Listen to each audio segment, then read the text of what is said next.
오늘 은혜 받으실 하나님의 말씀은 사무엘상 21장 10절로 15절 말씀, 구약성경 445쪽, 446쪽에 있습니다.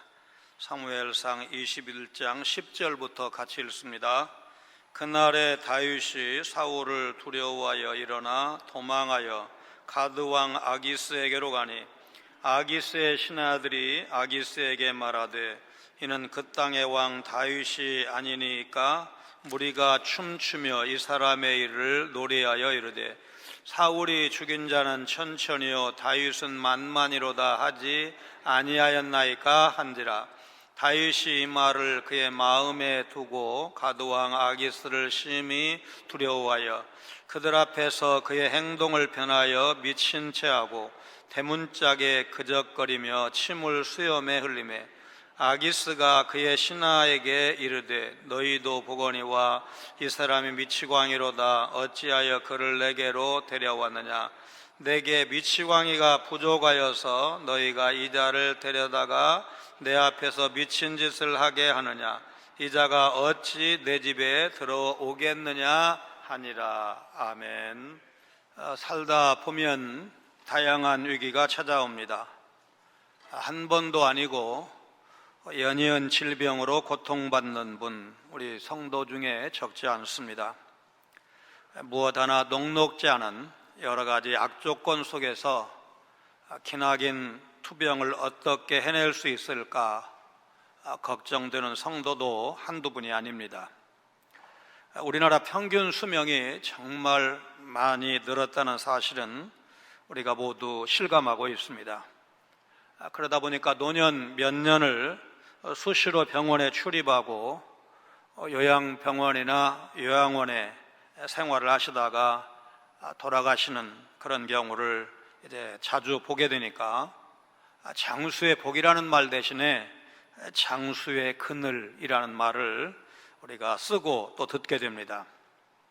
2년 넘게 계속된 코로나 팬데믹 기간에 경영하던 사업을 폐업하고 또 고전하고 있다는 그런 소식은 너무 많다 보니까 놀라운 이야기가 아닙니다. 그러나 그 이전에도 어렵게 일군 사업이 실패했다는 소식을 가끔씩은 접한 바가 있습니다. 행복하게 살기에도 부족한 인생인데 결혼 생활이 파탄으로 끝이 나는 경우도 있습니다.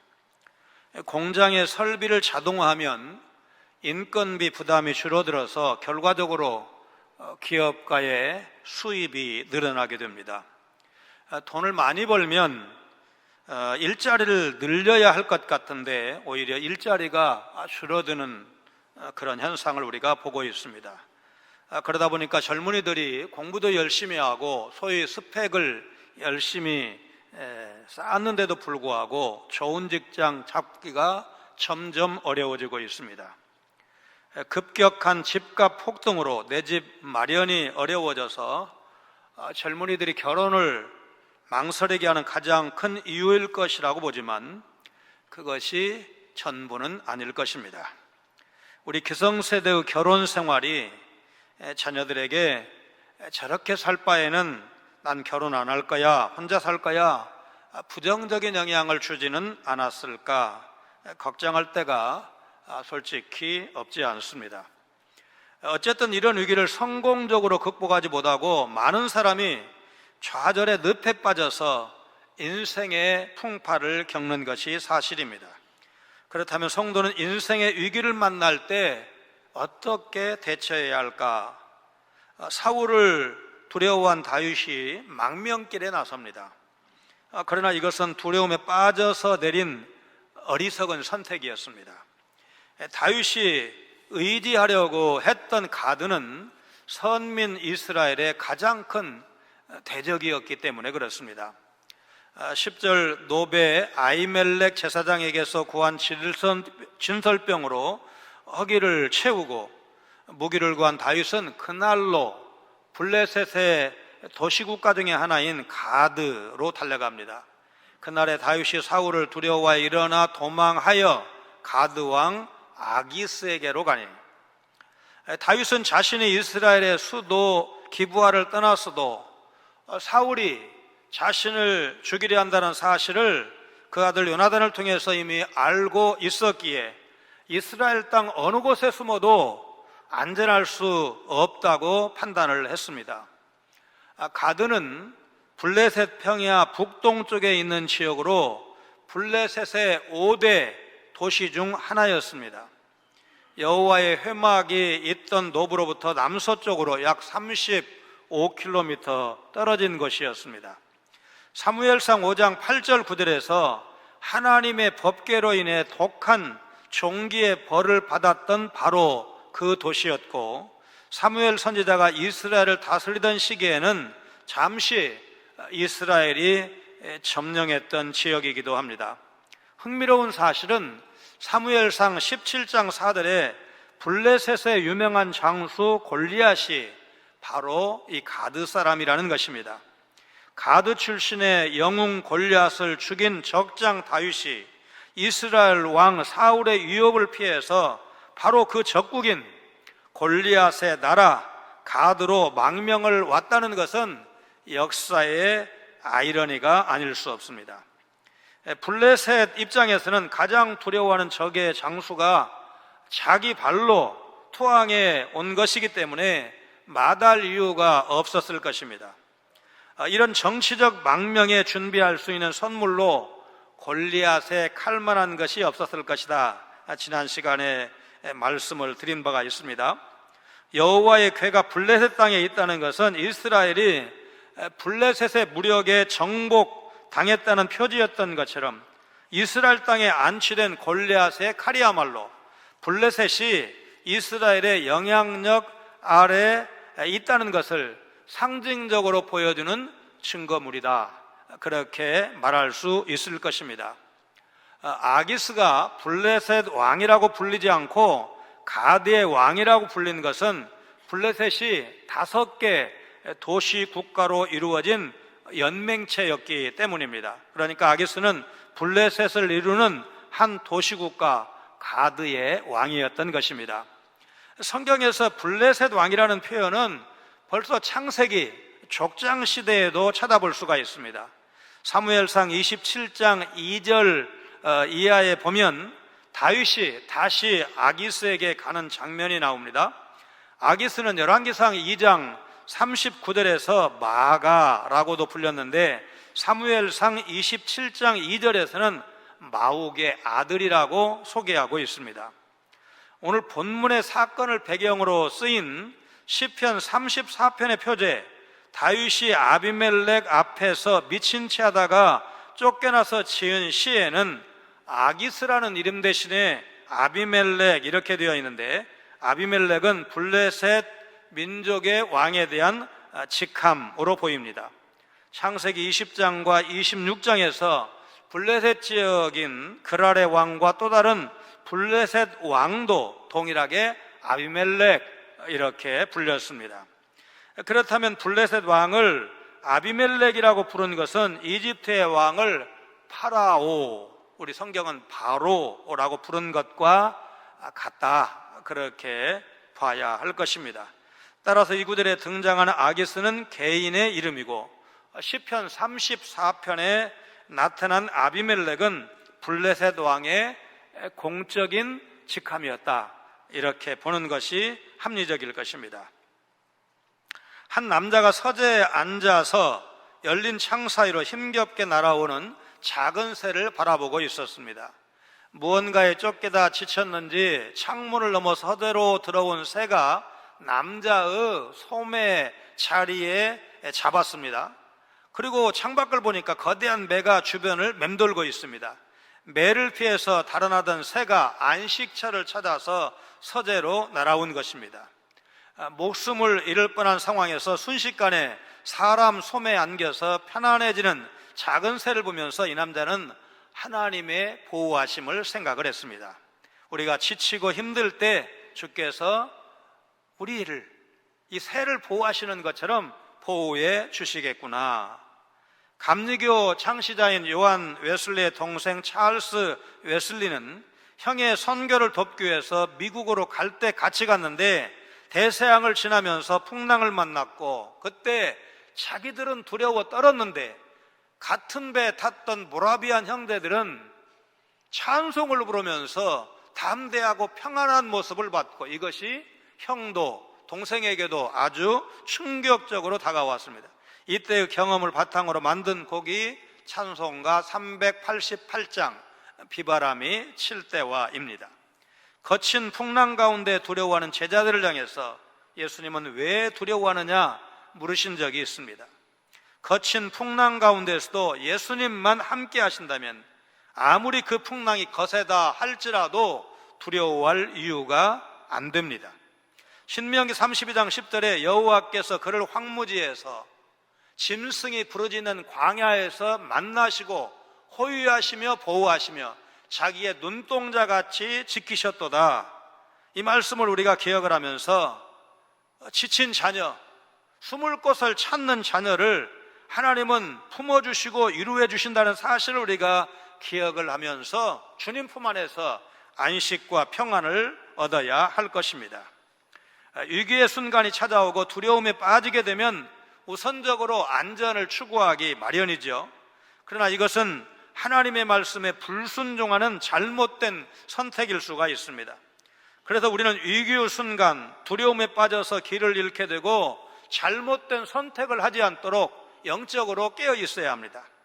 하나님께 불순종하는 길은 좋지도 않고 안전하지도 않기 때문에 우리는 그것을 분별할 수 있어야 하고, 이거 신앙적으로 문제 있는 것 아니야 이런 생각이 들면 우리는 그걸 단호하게 거부할 수 있어야 합니다. 그런 선택에는 환난과 고통이 따라올 뿐입니다. 그래서 우리 성도가 나아갈 길은 순종의 길입니다.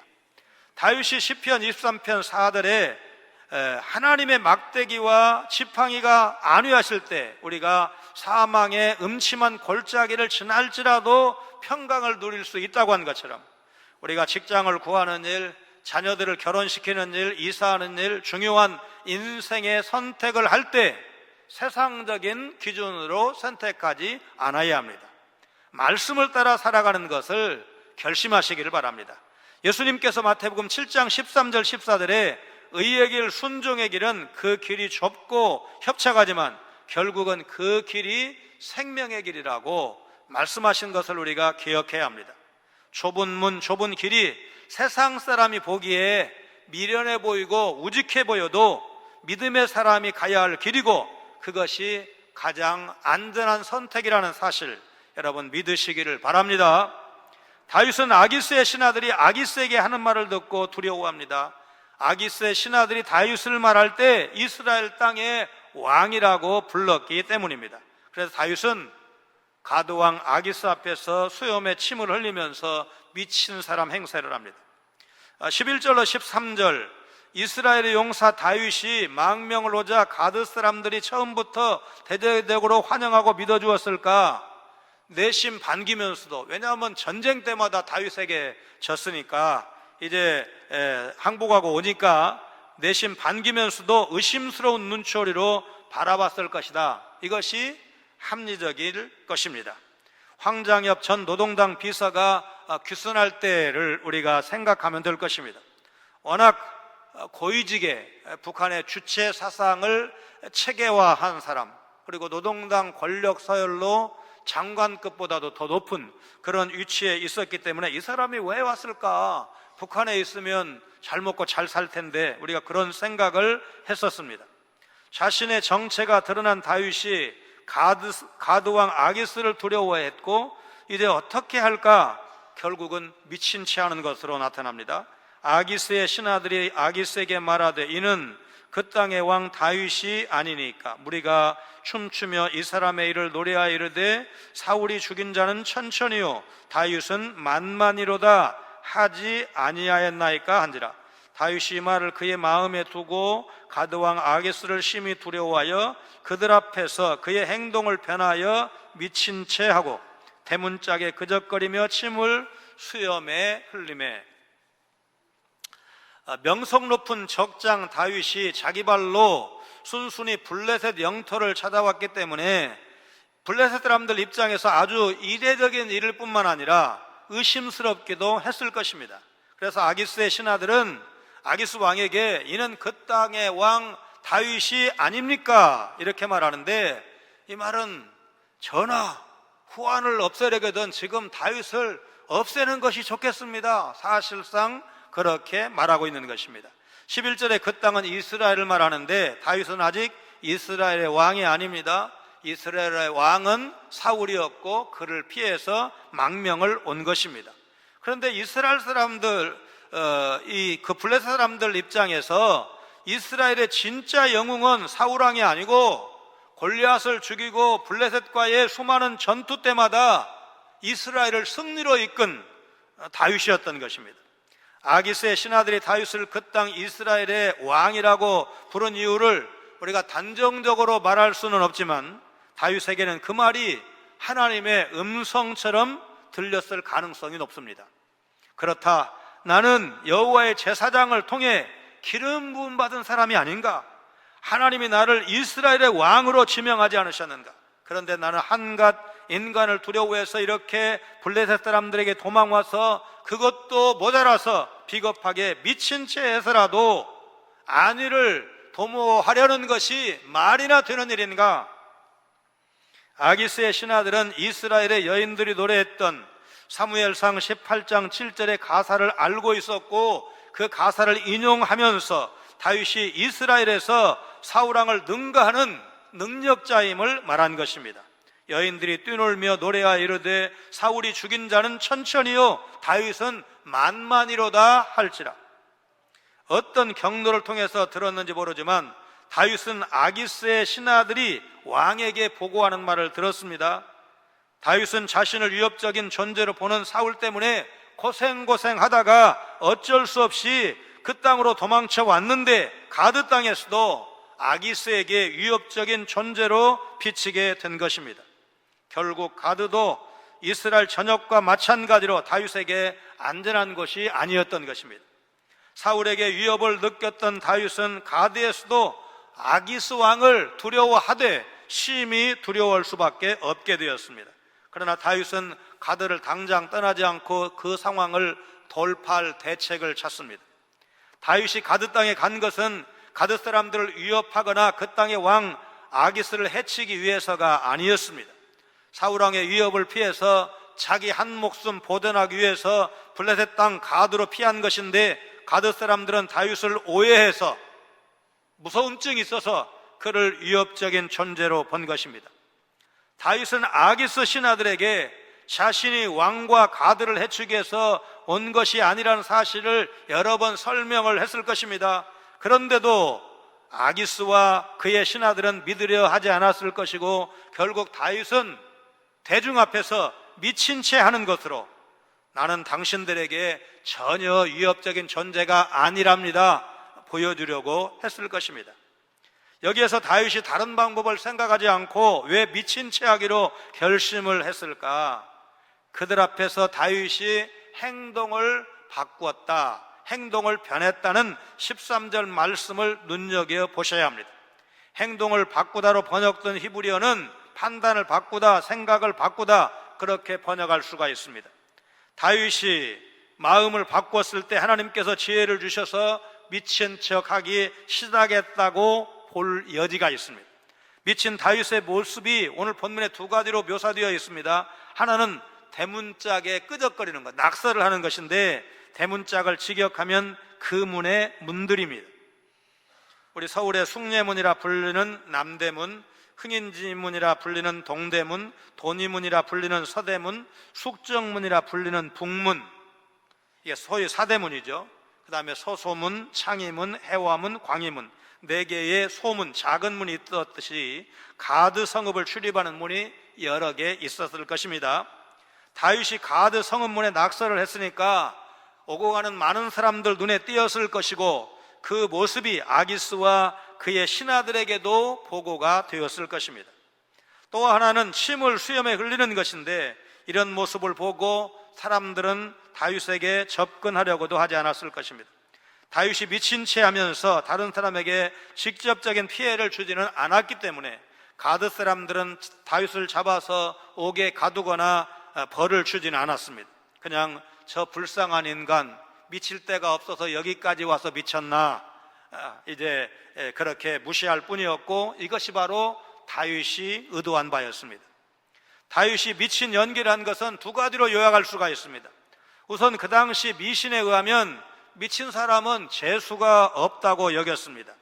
미친 사람을 죽이면 그 미친 것이 옮겨온다는 그런 속설까지 통용되던 시대였습니다. 그러니까 미친 척하면 상대편이 손을 안 대는 겁니다.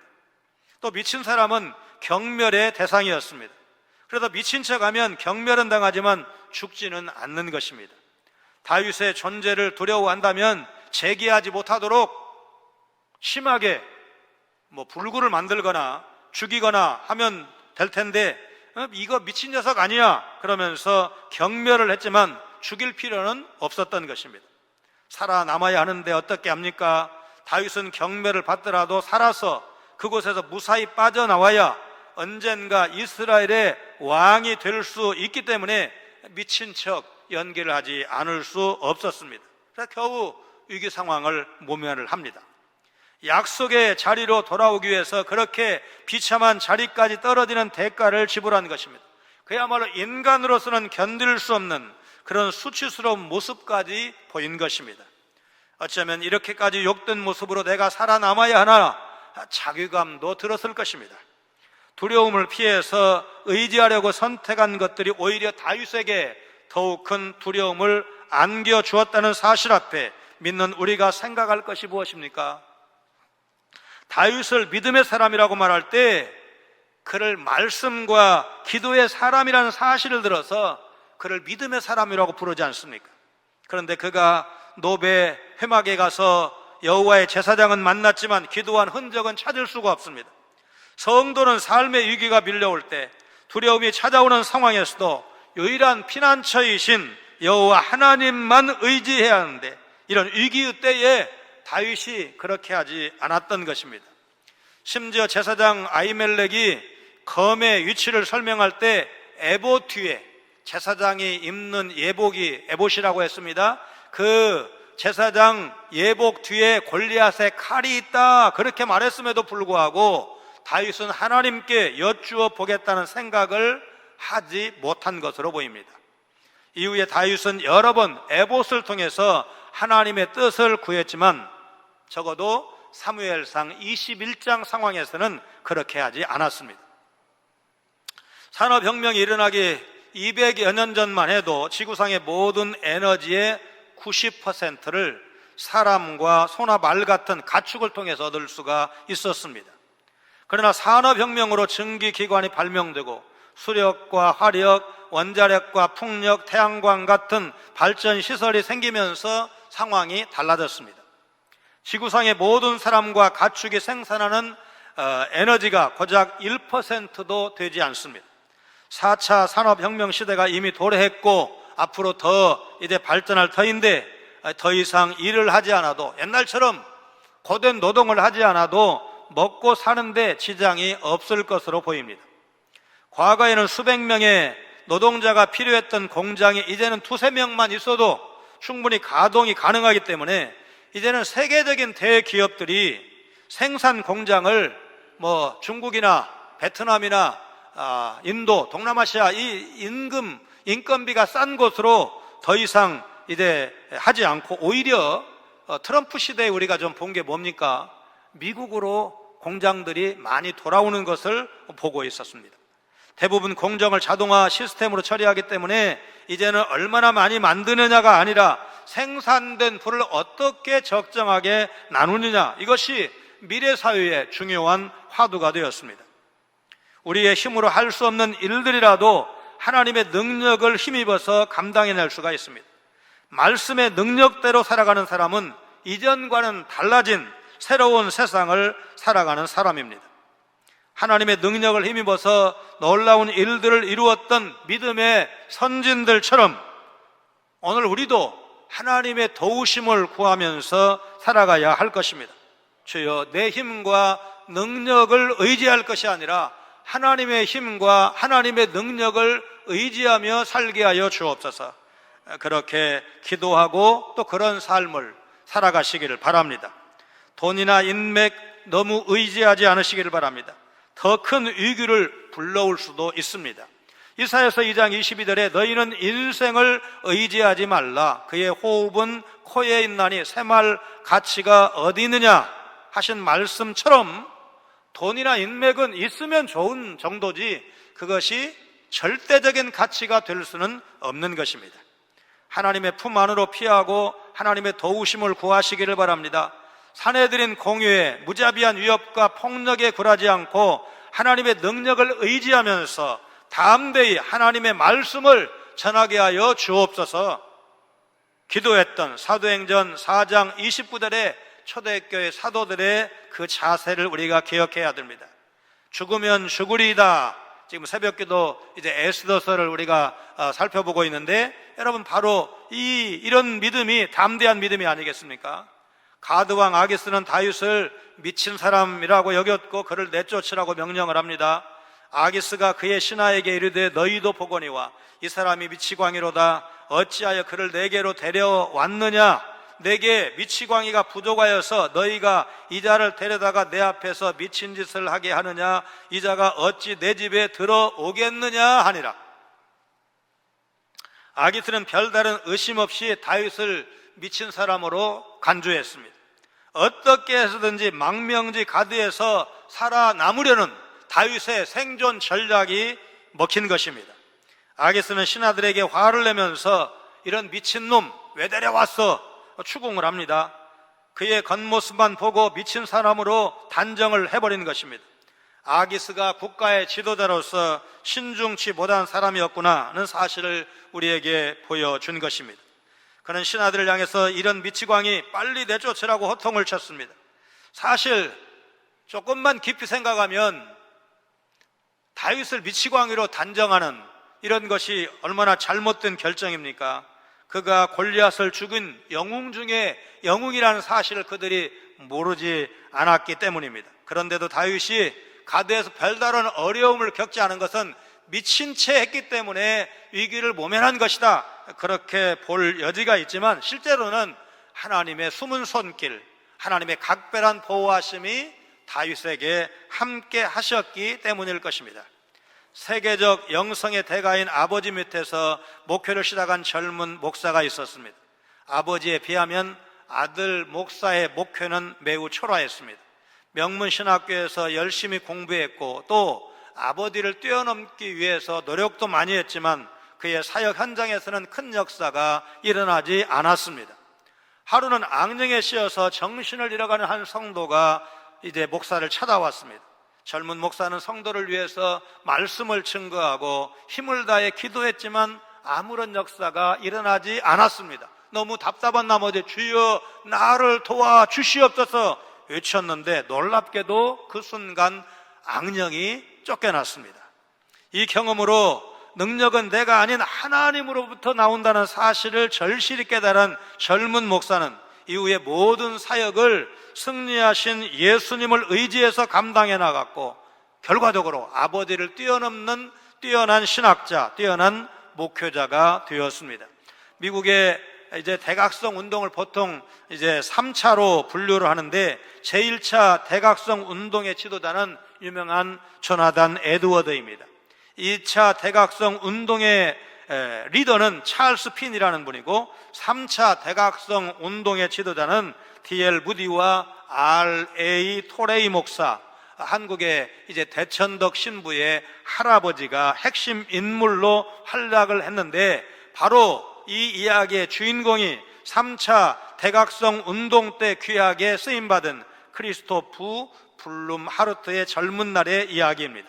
우리의 모든 능력은 세상과 우리의 노력이 아닌 하나님으로부터 옵니다.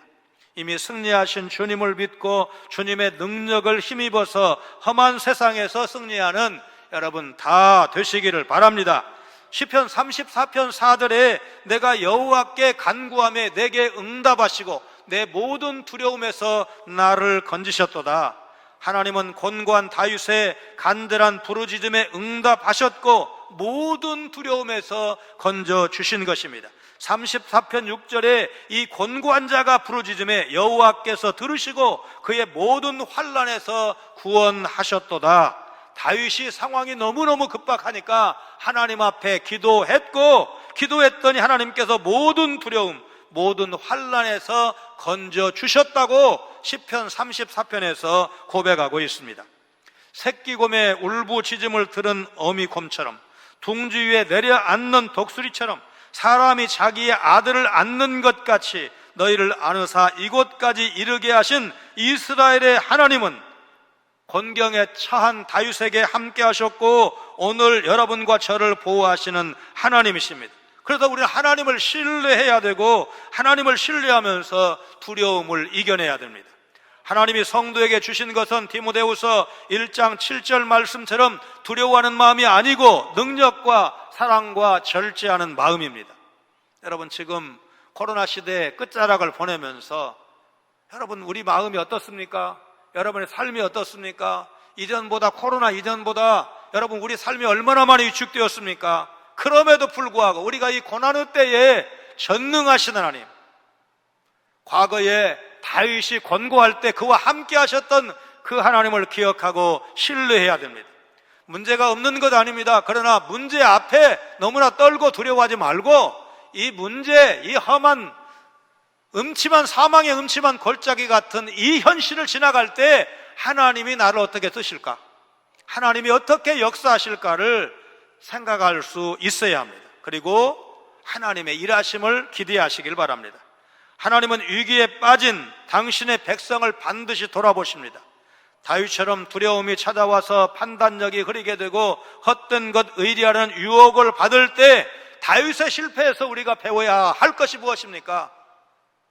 믿음의 사람, 말씀의 사람, 기도의 사람도 넘어질 수 있다는 것, 유혹을 받을 수 있다는 것, 잘못된 결정을 할 수 있다는 것을 우리가 배웠다면 우리는 말씀으로 돌아가야 되고, 말씀을 통해서 역사하시는, 말씀을 통해서 자신이 얼마나 크고 위대하신 능력자이신 것을 보여주신 하나님을 볼 수 있어야 우리가 이 고난의 때를 이길 수 있는 줄로 믿습니다. 다윗의 실패에서 배울 수 있기를 바랍니다. 다윗이 결국은 하나님의 은혜로 이 어려운 고비를 이기고 나중에 이스라엘의 왕이 되고, 그래서 이스라엘의 모든 왕은 다윗이 표준입니다. 그 뒤에 다윗의 길로 간 왕은 착한 왕이에요. 성군입니다. 그러나 다윗의 길로 가지 아니한 왕은 아무리 뛰어난 건축을 하고 왕국을 짓고 말하자면 적들을 물리쳐도 결코 훌륭한 왕이 아닙니다. 다윗의 길은 하나님이 원하시는 길이었습니다. 오늘 여러분과 제가 하나님이 원하시는 길, 말씀을 따라가면 우선은 더딘 것 같아도 하나님께서 결국은 우리에게 이기게 하시고 승리하게 하시고 좋은 날 보게 하신다는 사실을 믿으시고 이 한 주간도 주님과 동행하시고 승리하시는 여러분 모두가 되시기를 주님의 이름으로 축원합니다. 거룩하신 하나님, 이스라엘 역사 가운데 영웅 중에 영웅으로 추앙받는 다윗도 사울왕을 두려워해서 망명길에 나설 수밖에 없고 그 망명지에서 만난 아기스마저 두려워 미친 채 하는 너무나 초라한 모습을 보면서 오늘 우리 성도들이 몰려오는 인생의 온갖 위기 앞에서 긍휼에 풍성하신 하나님만 바라보며 전적으로 그분만 의지해야 한다는 사실을 다시 한번 깨닫게 하시니 감사를 드립니다. 계속되는 질병, 경제적 위기, 직장 생활의 위기, 사면초가 같은 인생의 위기를 만나도 세상 끝날까지 너희와 항상 함께 하시겠다고 약속하신 신실하신 하나님의 역사를 바라보며 낙심하지 아니하고 시간마다 기도하게 하시고 감당할 수 없는 두려움에서 벗어나 주님이 눈동자와 같이 지키시고 성도를 위해서 간섭하시고 역사하시는 것을 경험하며 누리게 하여 주옵소서. 예수님 거룩하신 이름으로 간절히 기도하옵나이다. 아멘.